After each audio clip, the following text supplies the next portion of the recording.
என் அன்பு குழந்தைகள் அனைவருக்கும் என் மதிய வணக்கம். மீண்டும் உங்களை தமிழ் வகுப்பிற்கு அழைப்பதில் மிக்க மகிழ்ச்சி அடைகிறேன். போன வகுப்பில் நம்ம பார்த்தது வாரத்தின் நாட்கள், தமிழ் எண்களை பற்றி பார்த்தோம். இன்றைக்கி நம்ம பார்க்க போகிறது சுவைகள். சுவைகள் 6. அவை இனிப்பு, கசப்பு, துவர்ப்பு, புளிப்பு, உவர்ப்பு, கார்ப்பு. இந்த 6 சுவைகளும் நம்ம அன்றாடம் சாப்பிடக்கூடிய உணவுகளில் இருக்குது. அந்த 6 சுவைகளையும் நம்ம சாப்பிட்றதுனால நம்ம உடம்புக்கு என்னென்ன பயன்கள் கிடைக்குது, இந்த சுவைகள்லாம் எப்படி நம்ம எடுத்துக்கலாம் அப்படிங்கிறத பற்றி தான் இந்த பாடத்தில் நம்ம பார்க்க போகிறோம். ஸோ நம்ம சாப்பிட்ற ஒவ்வொரு உணவுலையுமே ஒவ்வொரு சுவைகள் இருக்குது. அது நமக்கு தெரிஞ்சு சாப்பிட்றோமோ தெரியாமல் சாப்பிட்றோமோ, ஆனால் எல்லா வித உணவுகள்லேயும் ஏதாவது ஒரு சுவை இருக்கும். ஸோ அந்த சுவைகள் நம்ம உடம்புக்கு ரொம்ப ரொம்ப முக்கியம்ப்பா. இப்போ உதாரணத்துக்கு பார்த்தீங்க அப்படின்னா, காலையில் தூங்கி எழுந்திரிச்ச உடனேமே காஃபி கொடுப்பாங்க மம்மி. அப்போ அந்த காஃபியில் என்ன சுவை இருக்குது? இனிப்பு சுவை இருக்குது. ஸோ அந்த இனிப்பு சுவையும் நம்ம உடம்புக்கு ரொம்ப முக்கியம்தான். அப்படி நம்ம சாப்பிட்ற ஒவ்வொரு காலையில் காலை உணவை எடுத்துக்கிட்டோம் அப்படின்னாலும், இப்போ இட்லி சாப்பிட்றீங்க அப்படின்னா அந்த இட்லியில் சாம்பார் ஊற்றுவாங்க, இல்லை சட்னி வைப்பாங்க. அப்போ அதில் புளிப்பு இருக்கும், காரம் இருக்கும். இப்படி ஒவ்வொரு நம்ம எடுத்துக்கக்கூடிய உணவுகள் அனைத்திலையுமே ஒவ்வொரு விதமான சுவைகள் இருக்கும்.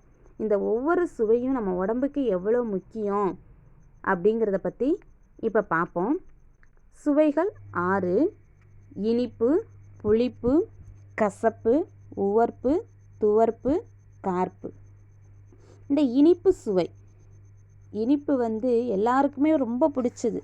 யாருக்கும் இனிப்பு பிடிக்காது அப்படின்னு யாரும் சொல்லவே மாட்டாங்க.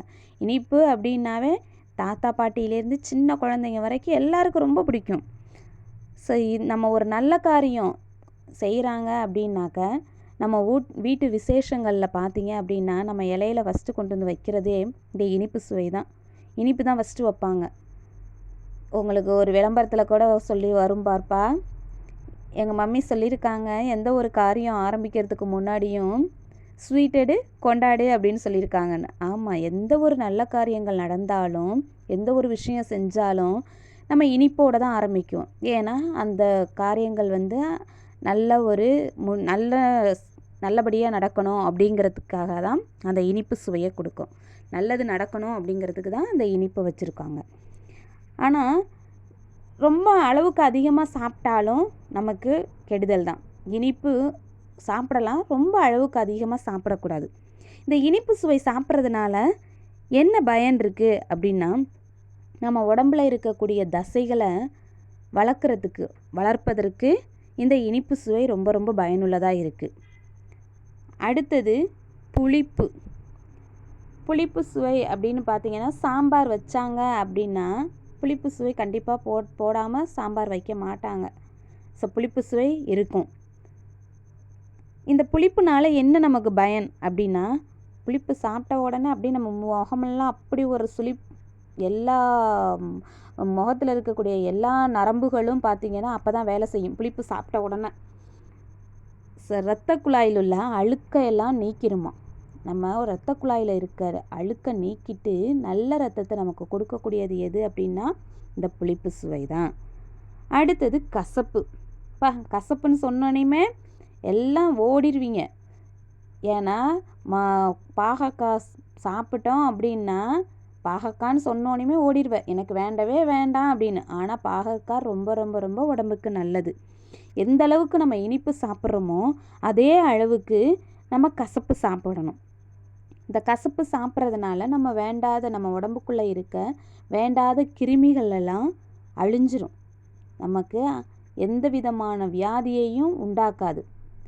அதனால தான் இந்த பாகற்காய் கசப்பு சுவை. இந்த கசப்பை நம்ம கண்டிப்பாக சாப்பிடணும் அப்படின்னு சொல்கிறோம். அதே மாதிரி கீரையில் பார்த்தீங்க அப்படின்னாக்க, அகத்திக்கீரை அப்படின்னு சொல்லி ஒரு கீரை இருக்குப்பா. அதுவும் ரொம்ப ரொம்ப கசக்கும். அதையும் நீங்கள் சாப்பிட மாட்டீங்க. ஆனால் அதை வேக வச்சு அந்த சூப்பு குடித்தோம் அப்படின்னு சொன்னால் நம்ம வயிற்றில் இருக்கக்கூடிய புண்ணு ஆறிடும். ஸோ வயிற்றில் இருக்கக்கூடிய புண்ணெல்லாம் ஆற்றி நம்மளோட வயிறை வந்து நல்லபடியாக வச்சுக்கிறதுக்கு இந்த அகத்திக்கீரையை சாப்பிடணும். ஸோ கசப்பு வந்து ரொம்ப முக்கியம் நம்ம உடம்புக்கு. எந்த அளவுக்கு இனிப்பு எடுத்துக்கிறோமோ அதே அளவுக்கு கசப்பு எடுத்துக்கணும். அடுத்தது உவர்ப்பு. இந்த உவர்ப்பு அப்படின்னு சொன்ன உடனே நமக்கு என்ன ஞாபகத்துக்கு வரும்? உப்பு தான் ஞாபகம் இருக்கும். ஏன்னா உப்பில்லா பண்டம் குப்பையிலே. எந்த உணவு எடுத்தாலும் உப்பு இல்லை அப்படின்னு சொன்னால் அதை சாப்பிடவே நம்ம முடியாது. உடனே கொண்டு போய் கொட்டு அப்படின்ருவோம்.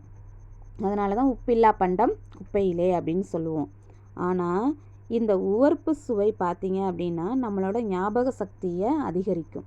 நம்ம உப்பு போட்டு சாப்பிட்டோம் அப்படின்னா நம்மளோட ஞாபக சக்தி அதிகரிக்கும். நம்மளோட மூளை வந்து எப்பயும் எனர்ஜெட்டிக்காக ரொம்ப வந்து சுறுசுறுப்போடு இருக்கும் அப்படின்னு சொல்கிறாங்க.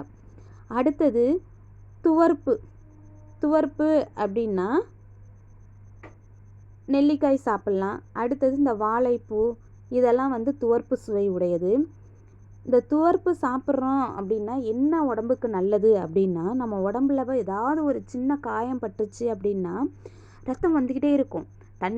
நம்ம ஏதாவது துணி வச்சு அமுக்குனாலும் என்ன பண்ணாலும் அதையும் மீறி அப்படியே ரத்தம் வந்துக்கிட்டே இருக்கும்.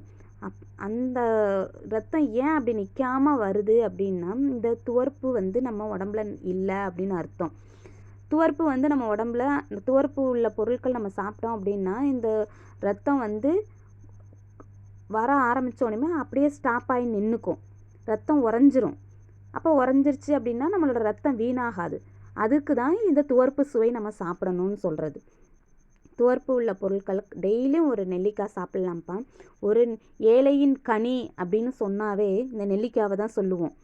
ஏன்னா பணக்காரவங்க மட்டும்தான் ஆப்பிள் வாங்க முடியும். ஏன்னா ஒரு ஆப்பிளில் ஒரு சொட்டு ரத்தம் ஊறும். அதே அளவுக்கு இந்த நெல்லிக்காயை சாப்பிட்றோம் அப்படின்னா ஆப்பிளில் என்ன மகத்துவம் இருக்கோ அதே மகத்துவம் இந்த நெல்லிக்காவுக்கும் இருக்குது. இந்த ஆப்பிள் வாங்குகிற அளவுக்கு இந்த ஏழைகளுக்கு முடியாது அப்படிங்கிறதுனால யார் வேணாலும் சாப்பிட்லாம் இந்த நெல்லிக்காய். அதனால தான் இது ஏழையின் கனி அப்படின்னு சொல்லி ஒரு பழமொழி சொல்லுவாங்க. அந்த நெல்லிக்காவை டெய்லியும் ஒரு நெல்லிக்காய் சாப்பிட்டோம் அப்படின்னா நம்ம ரத்தமும் வந்து உற்பத்தி ஆகும். இந்த ரத்தமும் வந்து வெட்டுப்பட்ட இடத்துல அடிப்பட்ட இடத்துல ரத்தம் வந்துச்சு அப்படின்னா உடனே வந்து அது உறைஞ்சி நம்ம ரத்தத்தை வீணாக்காமல் அந்த துவர்ப்பு சுவைகள் பார்த்துக்கும். அடுத்தது கார்ப்பு. கார்ப்பு அப்படின்னா மிளகாய் கார்ப்பு, உரைக்குதுன்னு சொல்லுவோம் இல்லையா, அதுதான். இந்த காரம் சாப்பிட்டோம் அப்படின்னாக்க அப்போ நம்மளோட கை கால் எல்லாம் குதிக்க ஆரம்பிச்சிடும். எல்லாம் டான்ஸ் ஆட ஆரம்பிச்சிடும். ஐயோ காரம் தாங்கலை தாங்கலை தாங்கலை அப்படின்னு சொல்லுவோம். நம்மளோட உணர்ச்சிகள் அனைத்தையுமே தூண்டக்கூடியது எது அப்படின்னாக்க இந்த கார்ப்பு சுவை தான். அடுத்தது நம்மளோட உடலில் வெப்பத்தை அதிகரிக்கும். காரம் நிறைய சாப்பிட்டுட்டிங்க அப்படின்னாக்க இந்த வெயில் நாள்லலாம் பார்த்திங்கன்னா காரம் நிறைய சாப்பிட்டா நம்ம உடம்புல அங்கங்கே பார்த்திங்கன்னா சின்ன சின்ன கட்டி கொப்பளம் அந்த மாதிரி வரும். அப்போ காரம் நிறைய எடுத்துக்கக்கூடாது. காரம் கம்மியாக தான் சாப்பிடணும். இந்த 6 சுவைகளும் நம்ம உணவில் வந்து அளவோடு இருக்கணும். நம்ம உடம்புல இந்த 6 சுவைகள் இல்லை அப்படின்னாக்க ஒவ்வொன்றும் ஒவ்வொரு வியாதியை கொண்டுட்டு வந்துடும். ஸோ இதுங்க வந்து நம்ம 6 சுவைகளும் நம்ம உடம்புக்கு கண்டிப்பாக தேவை. அதனால் இந்த 6 சுவைகளையும் ஏதாவது ஒரு வழியில் நம்ம உணவில் எடுத்துக்கிறதுக்கு நம்ம முயற்சி செய்யணும். சரிங்களாப்பா? மீண்டும் ஒரு தடவை நம்ம வாசிப்போம். நீங்கள் யூகேஜியில் பார்த்தீங்க அப்படின்னாக்கா இதை ஓரலாக தான் நீங்கள் படிச்சிருப்பீங்க. ஆனால் ஃபஸ்ட் ஸ்டாண்டர்டு செகண்ட் ஸ்டாண்டர்ட்லாம் இதை எழுத்து கூட்டி படிக்கணும். ஏன்னா இது வந்து உங்களுக்கு விடுபட்ட எழுத்துக்களாக கேட்போம். பொறுத்துகையும் கேட்போம், விடுபட்ட எழுத்துக்கள்லையும் கேட்போம். அதனால் நீங்கள் எழுத்து கூட்டி படித்து மனப்பாடம் பண்ணணும். அறுசுவைகள்: இனிப்பு, இனி இப்பு இனிப்பு, இப்பு கசப்பு, இப்பு துவர்ப்பு, இப்பு புளிப்பு, இப்பு உவர்ப்பு, இப்பு கார்ப்பு. சுவைகள் 6. அவை இனிப்பு, கசப்பு, துவர்ப்பு, புளிப்பு, உவர்ப்பு, கார்ப்பு. சரியாப்பா? அடுத்தது நம்ம பார்க்க போகிறது தமிழ் மாதங்கள். தமிழ் மாதங்கள் 12. நம்ம ஆங்கில மாதங்கள் உங்களுக்கு தெரியும். ஆங்கில மாதங்கள் 12. அவை January, February, March, April, May, June, July, August, September, October, November and December. இது உங்களுக்கு தெரிஞ்சிருக்கும். அதே மாதிரி தான் தமிழ் மாதங்கள். தமிழ் மாதங்கள் 12. அவை சித்திரை, வைகாசி, ஆனி, ஆடி, ஆவணி, புரட்டாசி, ஐப்பசி, கார்த்திகை, மார்கழி, தை, மாசி, பங்குனி. இது தமிழ் மாதங்கள். இந்த தமிழ் மாதங்களில் ஒவ்வொன்றுக்கும் என்னென்ன சிறப்புகள் இருக்குது அப்படிங்கிறத இப்போ பார்ப்போம். சித்திரை, வருடத்தின் முதல் மாதம் சித்திரை. சித்திரை மாதம் முதல் நாள் நம்ம தமிழ் வருடப்பிறப்பை கொண்டாடுவோம். இப்போ நீங்கள் நியூ இயர் அப்படின்னு சொல்லி நம்ம ஆங்கில வருடப்பிறப்பை கொண்டாடுவோம். அதே மாதிரி தமிழ் வருடப்பிறப்பு எப்போ அப்படின்னா சித்திரை 1ஆம் தேதி நம்ம தமிழ் வருடப்பிறப்பாக கொண்டாடுவோம். இது தமிழர்கள் மட்டுமே கொண்டாடக்கூடிய ஒரு திருவிழா. அடுத்தது பார்த்தீங்க அப்படின்னாக்க இந்த சித்திரை மாதத்தில் பார்த்தீங்கன்னா நமக்கு சமயபுரம் தேர் இருக்கு இல்லையா, சமயபுரம். ஸோ அந்த தேர் வந்து இந்த சித்திரை மாதத்தில் தான் விடுவாங்க. இந்த மாதம் அது என்ன மாதத்தில் வரும் அப்படின்னா ஏப்ரல் மாதத்தில் வரும். அப்போ உங்களுக்கு முள்ளாண்டு தேர்வு, 3ஆம் பருவ தேர்வு அது நடக்க போகிற சமயத்தில் அவங்களுக்கு தேர்வு ஸ்டார்ட் பண்ணியிருப்போம். அந்த நேரத்தில் தான் இந்த சித்திரை தேர் வரும், சமயபுரம் தேர். அதை சித்திரை தேருன்னு கூட சொல்லுவாங்க. ஸோ இந்த மாதத்தில் பார்த்தீங்கன்னா பசி இதெல்லாம் இருக்கவே இருக்காது. ஏன்னா எல்லாமே வந்து அந்த நேரத்தில் வயல்லாம் அறுத்து நெல் கிடைக்கக்கூடிய மாதங்கிறதுனால பசியெலாம் நீங்கி பிணி இதெல்லாம் எதுவுமே இருக்காது அப்படின்னு சொல்லி முன்னோர்கள் சொல்லியிருக்காங்க. அடுத்தது பார்த்திங்கன்னா வைகாசி, 2வது மாதம் வைகாசி. இது முருகன் பிறந்த மாதம். இந்த வைகாசி மாதம்தான் நம்ம தமிழ் கடவுள் முருகன் இருக்கான் இல்லையா, முருகப்பெருமான், அவர் பிறந்த மாதம். அடுத்தது உங்களுக்கு நல்லாவே தெரிஞ்ச Buddha. First standard, second standard நீங்கள் வந்து ஹிஸ்ட்ரியில் படிச்சிருப்பீங்க புத்தா. ஸோ இந்த புத்தாவும் பிறந்த மாதம் எது அப்படின்னா இந்த வைகாசி மாதம். ஸோ இந்த புத்தா ஒரே ஒரு ஸ்டோரிப்பா. இந்த புத்தாவை பற்றி நிறைய ஸ்டோரி உங்களுக்கு தெரியும், புத்தாவை பற்றி நிறைய தெரிஞ்சிருப்பீங்க. அதில் மிஸ் ஒரே ஒரு சின்ன ஸ்டோரி சொல்கிறேன். புத்தா வந்து அவரோட சீடர்களோட நடந்து போய்கிட்டே இருந்தாராம், வேறு ஊருக்கு போகலாம் அப்படின்னு. போகிற வழியெல்லாம் பார்த்திங்கன்னாக்கா ரொம்ப காட்டு வழியில் நடந்து போயிட்டு இருந்ததுனால ரொம்ப பாறை, கல், முள் அந்த மாதிரி இருந்துச்சு. அவங்களுக்கு வந்து ரொம்ப டயர்டாக ஆயிடுச்சான். சரின்னு அங்கே பார்த்தாங்க, ஒரு மரத்தடி இருந்துச்சு. அந்த மரத்தடிக்கும் பக்கத்துலேயே ஒரு குளம் இருந்துச்சு. பாண்டு சொல்லுவீங்க இல்லையா, அது குளம் இருந்துச்சு. இவர் அந்த மரத்தடியில் உட்காந்து சீடர்களோட கொஞ்சம் ஓய்வு எடுத்துகிட்டு போகலாம் அப்படின்னு சொல்லி உட்காந்தாங்களாம். அப்போ அதில் ஒரு சீடரை மட்டும் கூப்பிட்டு போய் எனக்கு ரொம்ப தாகமாக இருக்குது, கொஞ்சம் தண்ணி எடுத்துகிட்டு வா அப்படின்னு சொல்லி சொல்கிறாரு. உடனே புத்தர் சொன்ன உடனே அந்த சீடர் வேகமாக போகிறான். போனாக்கா அந்த குளத்துல பார்த்தீங்க அப்படின்னா ஒரு பக்கம் பெண்கள்லாம் குளிச்சிட்ருக்காங்க, துணி துவைச்சிட்ருக்காங்க. ஸோ அதை பார்த்தோன்னே ஐயோ தண்ணியெல்லாம் அப்படி கலங்கி போயிருக்குதே அப்படின்னு பார்த்துக்கிட்டே இருக்கிறாரு. இன்னொரு பக்கம் பார்த்தீங்கன்னாக்கா மாடு வந்து குளிப்பாட்டுறாங்க. மாடு குளிப்பாட்டிட்டு ஒரு வண்டி ஒன்று அதுலேயே இறங்கி போகுது. அப்போ தண்ணி இன்னும் நிறைய வந்து கலங்கிருச்சு. அப்படியே சேறு சகதியமாக இருக்கிற மாதிரி நல்லா தண்ணி கலங்கிருச்சு. அதை குடிக்கிறதுக்கு எடுக்கவே முடியாது. அதை பார்த்த அந்த சீடன் வந்து ஐயோ தண்ணி ரொம்ப கலங்கிருச்சு, இதை போய் நம்ம எப்படி வந்து குருவுக்கு கொண்டு போய் கொடுக்கறது அப்படின்னு சொல்லிட்டு இங்கேருந்து வேகமாக வந்துட்டான். வந்துட்டு புத்தா கிட்ட சொல்கிறான் அந்த சீடன், குருவே குருவே அந்த தண்ணி எல்லாம் வந்து ரொம்ப அழுக்காக ஆயிடுச்சு, கலங்கி போயிருக்கு, அதனால் நான் தண்ணியை குடிக்க முடியாதுன்னு நான் தண்ணி கொண்டுக்கிட்டு வரலை அப்படின்னு சொல்கிறான். உடனே புத்தா இருந்துக்கிட்டு அப்படியே யோசிச்சுட்டு சரி செத்த நேரம் பொறு அப்படின்னு சொல்கிறாரு. அந்த பையன் அந்த சீடன் வந்து கொஞ்ச நேரம் நின்றுக்கிட்டே இருக்கிறான். உடனே கொஞ்ச நேரம் கழித்து ஒரு சின்ன பானை மாதிரி ஒன்று கொடுக்குறாரு புத்தா. கொடுத்து இப்போ போய் அதில் நீர் எடுத்துக்கிட்டு வா அப்படின்னு சொல்கிறாரு. உடனே அந்த சீடன் வந்து திரும்பவும் அந்த குளத்துக்கு போகிறான். போனால் அங்கே குளிச்சுக்கிட்டு இருந்தவங்கெல்லாம் போயிட்டாங்க. அந்த மாடு எல்லாமே அந்த குளத்துல யாருமே இல்லை, அந்த குளம் மட்டும் இருக்குது. இப்போ போய் பார்க்குறான், அந்த குளத்துல இருக்கிற தண்ணி எல்லாம் அப்படியே தெளிஞ்சு அப்படியே நல்ல தண்ணி மாதிரி கண்ணுக்கு தெரியுது. அப்புறம் மேலாவில் அந்த தண்ணியை மொண்டுட்டு வரான். மொண்டுட்டு வந்துட்டு இந்தாங்க குருவே அப்படின்னு சொல்லி கொடுக்குறான். அப்போ இது எங்கேருந்து கொண்டுட்டு வந்த அப்படின்னு சொல்லி புத்தா கேட்குறாரு. இல்லை அதே குளத்துலேருந்து தான் கொண்டுட்டு வந்தேன் அப்படின்னு. ஏன் முன்னாடி கலங்கி இருந்துச்சுன்னு சொன்ன அப்படின்னாரு கேட்குறாரு. ஆமாம் முன்னாடி கலங்கிருந்துச்சு, இப்போ தெளிஞ்சிருச்சு தண்ணி அப்படின்னு. உடனே அப்போ தான் புத்தா சொல்கிறாரு, எதுக்குமே நம்ம அவசரப்படக்கூடாது. இப்போ கொஞ்ச நேரம் நம்ம பொறுமையாக இருந்ததுனால நமக்கு நல்ல தண்ணீர் கிடச்சிருச்சு இல்லையா? நீ உடனே போன உடனே அவசரப்பட்டு தண்ணி வேணும்னு பார்த்த, அப்போ தண்ணி கலங்கிருந்துச்சு. ஸோ அவசரப்பட்டோம் அப்படின்னா எதுவுமே நடக்காது.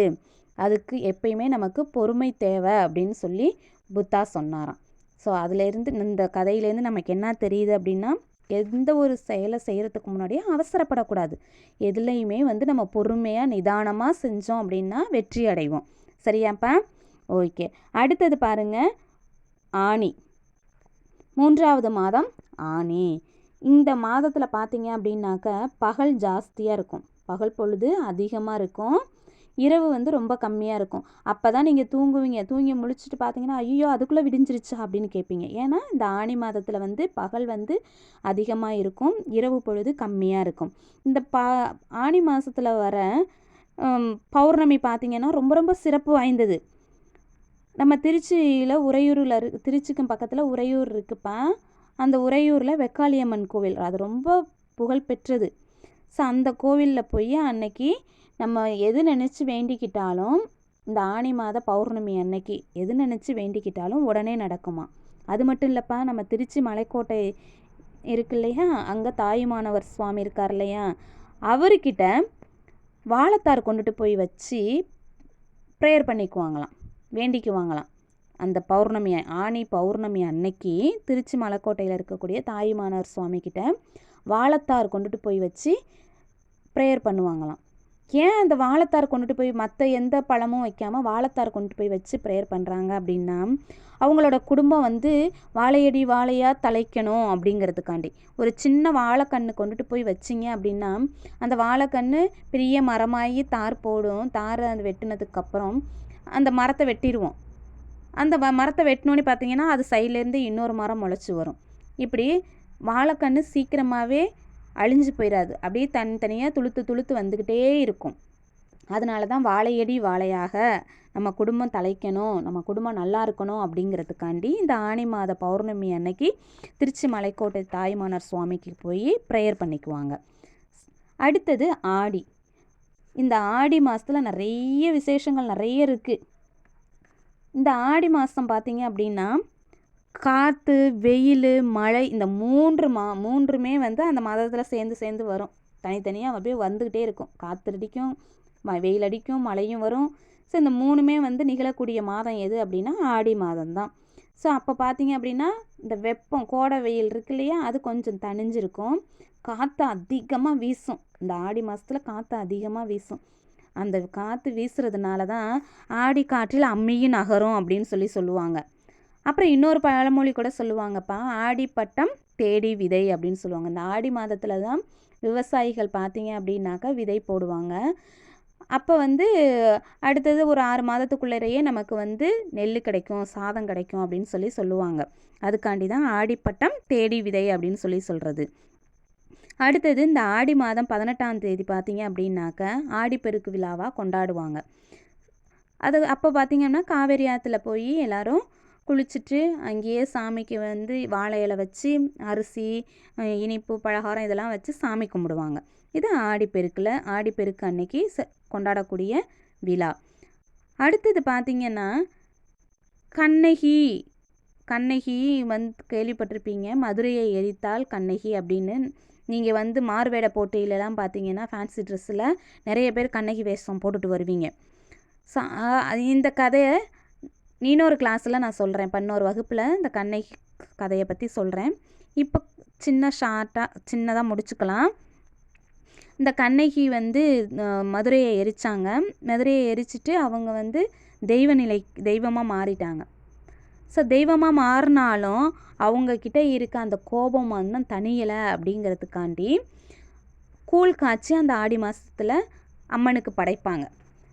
அதை தான் அந்த நாளில் கூழ் காய்ச்சி கொடுங்க அப்படின்னு சொல்லி இந்த ஆடி வெள்ளி அன்னைக்கெல்லாம் அம்மனுக்கு கூழ் காய்ச்சி கொடுப்பாங்க. அடுத்தது பார்த்திங்க அப்படின்னா ஆவணி மாதம். இந்த ஆவணி மாதத்தில் என்ன விழாக்கள் சிறப்பாக நம்ம கொண்டாடுவோம் அப்படின்னா விநாயகர் சதுர்த்தி கொண்டாடுவோம், கோகுலாஷ்டமி. உங்களெல்லாம் பார்த்தீங்கன்னாக்க கிருஷ்ணன் மாதிரியே வந்து கிருஷ்ணன் ராதை மாதிரியே உங்கள் அம்மா அழகாக உங்களை அலங்காரம் பண்ணி உங்கள் காலடியை வீட்டுக்குள்ளே வர்ற மாதிரி வச்சுருப்பாங்க. ஸோ இதுதான் கோகுலாஷ்டமி அன்னைக்கு. அடுத்தது பார்த்தீங்க அப்படின்னா புரட்டாசி. புரட்டாசி மாதம் அப்படின்னாவே அக்டோபர் மாதத்தில் தான் வரும். இந்த அக்டோபர் 2ஆம் தேதி என்ன கொண்டாடுவோம் அப்படின்னா காந்தி ஜெயந்தி. சரி, அடுத்தது பார்த்தீங்க அப்படின்னா இந்த மாதத்தில் வந்து நம்ம அசைவ உணவு சாப்பிடவே மாட்டாங்க, சைவ உணவு தான் சாப்பிடுவாங்க. ஏன் அப்படின்னாக்க பருவநிலைகள் வந்து இயற்கையோட பருவநிலைகள் மாறிக்கிட்டே வரும். இந்த மாறுறப்ப இந்த மாதத்தில் மாறி வர்றதுனால அசைவ உணவு சாப்பிட்டோம்னா சீக்கிரம் வந்து நமக்கு செரிக்காதான். அதனால தான் சைவ உணவை சாப்பிடணும் அப்படின்னு சொல்கிறாங்க. சைவ உணவு சாப்பிடுன்னா யாருமே கேட்க மாட்டோம். அதனால தான் நம்ம கடவுளுக்கு விரதம் இருக்கணும் அப்படின்னு சொல்லி புரட்டாசி விரதம் அப்படின்னு சொல்லுவாங்க. இந்த புரட்டாசி விரதம் இருந்து நம்ம வந்து நீங்களாம் கூட அதுக்கு முட்டை சாப்பிட மாட்டோம் அப்படின்லாம் சொல்லி இந்த எக் டே அன்னைக்கு நீங்கள் எக்கு கொண்டு வராமல் லெட்டர் எழுதி வாங்கிட்டு வருவீங்கப்பா.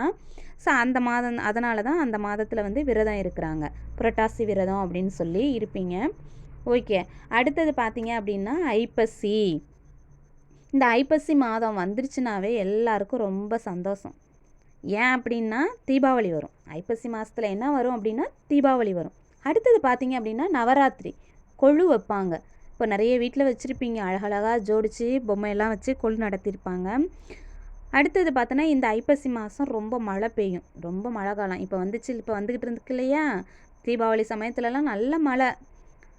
ஸோ அது அந்த மாதத்தில் தீபாவளியும் வரும், மழையும் ரொம்ப ஜாஸ்தியாக இருக்கும். அடுத்தது பார்த்தீங்க அப்படின்னாக்க கார்த்திகை மாதம். ஐப்பசி முடித்த உடனே கார்த்திகை மாதம். இந்த கார்த்திகை மாதத்தில் பார்த்தீங்க அப்படின்னாக்க வீடு கோயில் எல்லாத்துலேயுமே தீபம் ஏற்றுவாங்க. தீபம் ஏற்றுனா வீடே அலங்காரமாக அழகாக இருக்கும். இந்த தீபம் ஏற்றி அதுவும் இந்த வாசல்லலாம் வைப்பாங்க, ரொம்ப அழகாக வச்சுருப்பாங்க.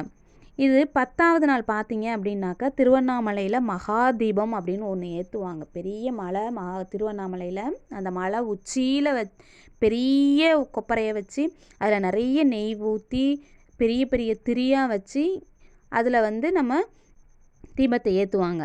ஸோ அப்போ வந்து சிவபெருமான் கடவுளை வந்து நேரடியாக நம்ம தொழுறோம்னு சிவபெருமான் வந்து நமக்கு நேரடியாக வந்து ஆசீர்வாதம் கொடுக்குறாரு அப்படிங்கிறது ஒரு ஐதீகம். அதனால தான் அந்த திருவண்ணாமலை தீபம் ஏற்றுறப்ப எல்லாரும் அந்த தீபத்தை பார்க்கறதுக்கு அண்ணாந்து நம்ம மேலே பார்க்கணும் அப்படின்னு சொல்லுவாங்க.